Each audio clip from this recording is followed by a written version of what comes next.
ఈ బండి గడికి సుమారుగా 10-15 రోజులు అయితే అవుతుంది. ఎందుకంటే ఈ పిల్లోడు సాపర్ పోయినాడు, ఇప్పుడు వచ్చినాడు, ఇప్పుడైతే కడగాల. అన్ని బండ్ల లాగా ఇదైతే షెడ్ లో అయితే ఉండదు, బయట అయితే ఉంటది. అందుకే దీనిపైన కాకి రెట్టలు, షెడ్ పైన ఆకులన్నీ పడి ఉన్నాయి. బండి అయితే నీళ్లు పోసి కడిగేసిన. బండి కడుగుతా అంటే ఆమె పిలిచి బీగాలు అయితే ఇచ్చింది. టైం 1 గంటకి వస్తుంది. పొద్దు నుంచి ఒక డ్యూటీ కూడా పల్లా. మధ్యాహ్నం తినేదానికి కూడు కూడా ఇచ్చేసినారు. ఈ రోజు అయితే బియ్యంలో సేమియాలు అయితే వేసి అన్నం అయితే చేసినారు. చికెన్ పులుసు అయితే ఇచ్చినారు. దాంతో పాటు సలాడ్ కూడా ఇచ్చినారు. సలాడ్ లో అయితే ఈ కాయ ఏందో వేసింది. ఈ కాయ ఏందో నాకైతే అర్థమే కావడం, ఎందుకంటే రుచి లేదు, పచ్చి లేదు, సప్పగా ఉన్నది. టైం 4 కావస్తుంది. ఇప్పుడు డ్యూటీ పడింది. మా మేడం అయితే ఈ లొకేషన్ అలాగే 500 రియాలు అయితే నా చేతిలో పెట్టి కేక్ అయితే తీసుకోరమ్మనింది. మేడం ఇచ్చిన లొకేషన్ అయితే ఇదే, కేకుల అంగడి. ఇది హేరా రోడ్ లో అయితే ఉన్నది. మా మేడం చెప్పిన కేక్ అయితే ఇదే అనుకుంటా. ఆయన ఏమో చేస్తున్నాడు.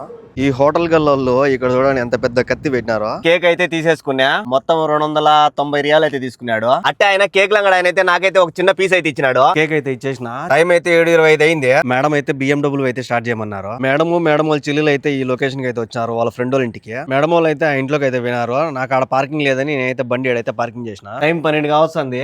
ఇప్పుడే ఇంటికి అయితే వచ్చినాము. ఇంతటితో నా డ్యూటీలు అయితే అయిపోయినాయి.